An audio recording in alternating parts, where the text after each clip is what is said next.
then Mr. Rhodes. Well, excuse me. Mr. Rhodes, you go first. Luke, you wait. You got like 5 questions.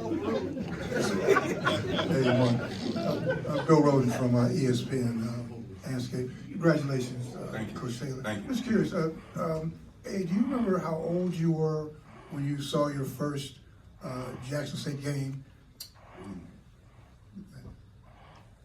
I'm probably say, for me to remember back that for about 10, 11 years old. We'll go with 10. Yeah, 10, 11 years old. And this is a follow-up to that, is that, Jackson State's in your blood. I mean, you played there, you grew up, the whole thing. So does it mean anything more to bring this championship home, having been through the whole, the represented institution? Yeah, I mean, it means everything. It means everything. I think we said it. Grow up in the stadium, like I said, coming to those games and watching so many great players play in that stadium, and then, deciding to play my college career or my collegiate career there, and then today, leading the charge on that. It means everything to me. It means everything to me. There's still a lot of people around that were around when I was there as a player. We just, to hug those people after a game like this. My family that supported me throughout, that what we was just basically talking about, my sister was the one who used to take me to a lot of those games. And she was out there on the field with me. So, I mean, it means everything. Luke? Luke Williams from the Black College Sports Page. Coach, congratulations on a great season, a great win today, right here.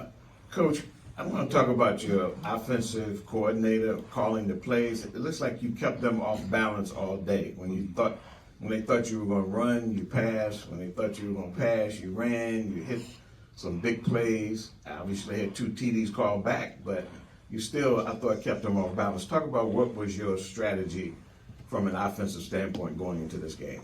We talked about controlling the trenches. I challenged the offensive line today, and I walked through this before we left the hotel. I challenged Irv, Mulligan, and I just been on Jacoby about staying level throughout this whole deal today, and they went out there and executed their butts off.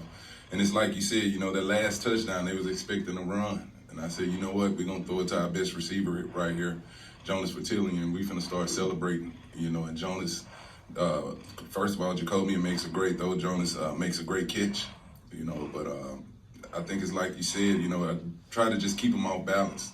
The defensive coordinator, they got a good defense over there. They got some really good players over there. And you can keep those guys off balance with, the things we were doing. We mixed up some tempo, then we slowed it down when we needed to. Hey, we put 2 tight ends on the field a lot today. So just keeping them off balance, led to the success you saw out there today. All right, we'll go Wilson right here in the front, Coach. Wilson Jackson, Black Sports Insiders. Coach, we've had a lot of conversations, but I want to take you back to this one. It was 2020, a couple of weeks before Deion Sanders got hired. We were sitting in your office, and I asked you how bad you wanted to get this job at Jackson State, and you said you really, really wanted to leave this job. This is the only job you ever wanted. Did you ever envision it turning out to be the way it has turned out today? No doubt. No doubt. I trust in God, and he had already told me the blueprint and everything, but he also told me to be ready when he get here, and I always prepared that way. And when I had that opportunity, I pulled my sleeves up and went to work. I knew what I want my roster to look like. I knew what I wanted this coaching staff to look like. And I knew we were going to be successful. I wanted this moment. I knew this moment was going to happen. Kind of wanted it last year. But I had to, we played solid, 7-4. But I knew one more signing class we were going to be we had the opportunity to be really good. And those guys came in here and changed the culture. Believed in me, had a lot of turnover with the coaching staff after the first year. They came in here and bought into the culture, and I said, we're going to work our butts off because we were going to get to this moment. All right, look, young lady in the pink in the back. Congrats, Coach. Mercer Stubbs, 16 WAPT down in Jackson. I was watching your face or your reaction when you was raising that trophy. You looked like you were in awe. Just talk about what it means to have the confetti falling on you this time. Yeah, when I raised the trophy up, they were kind of late with the confetti. And that's what I've been waiting on. So I'm like, come on now. That's what I've been seeing everybody in previous years get their confetti while they raise that trophy. I'm going to give you the confetti today, but it felt great. It felt great. It was some great moments out there today. I think the one that kind of blew me away when I heard the crowd hollering my name, like, good gracious, that was unbelievable. That's a moment I'll never forget. But to get on that stage, I've been waiting a long time to get on that stage and hoist that trophy up, and it was an unbelievable feeling. I'll go David. Coach in the back on the center here. Congratulations. Thank you. Been a pleasure covering the team on this journey. Done a great job. Thank you very much.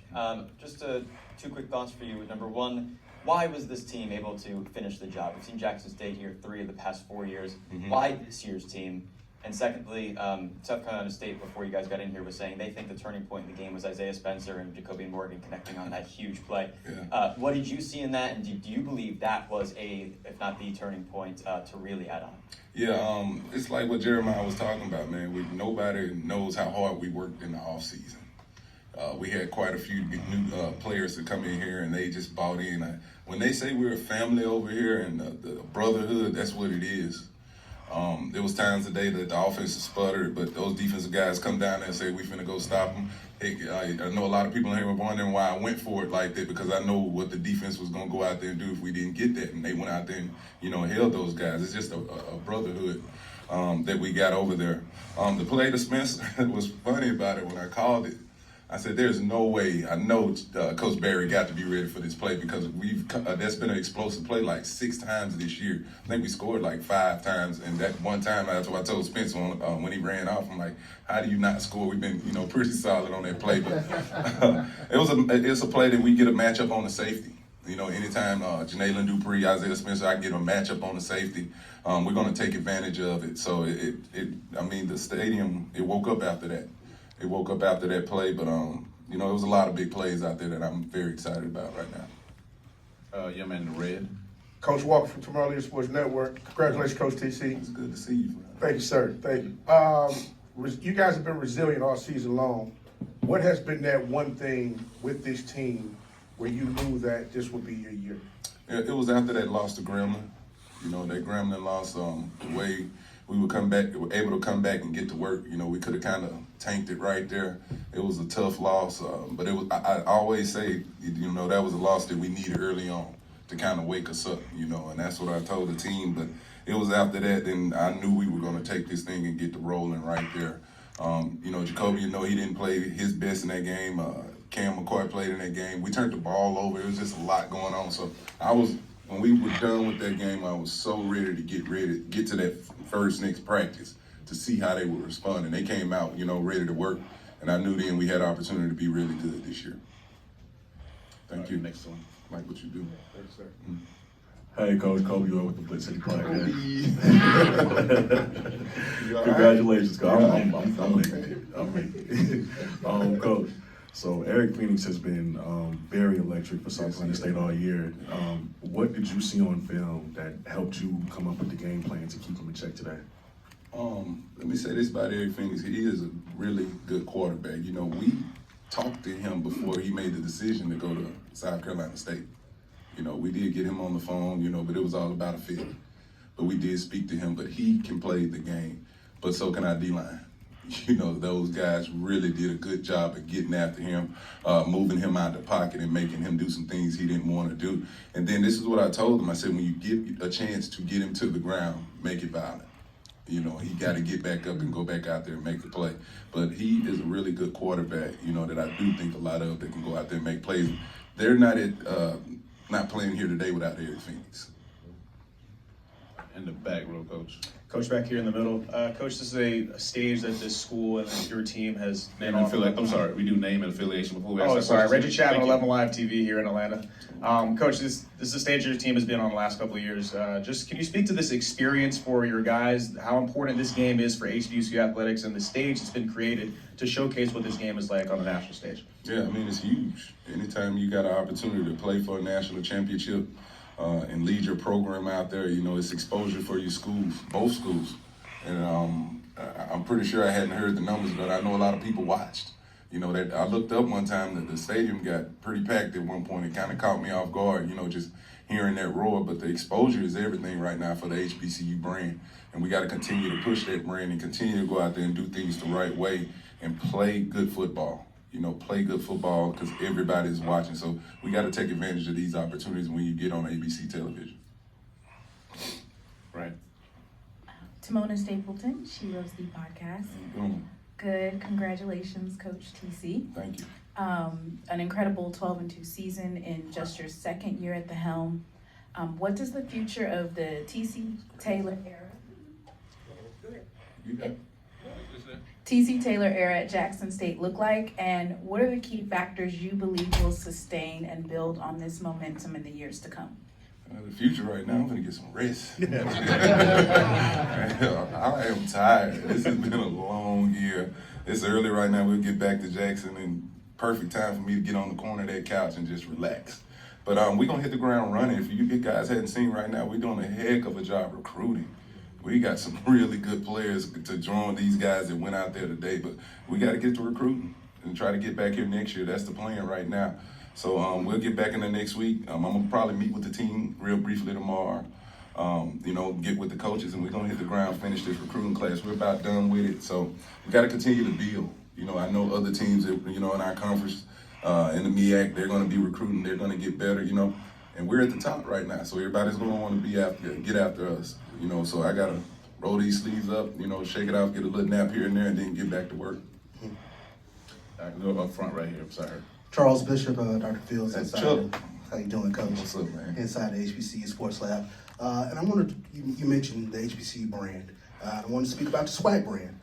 Now with the Celebration Bowl last year, we had SWAC challenges in 23 and 24, now today.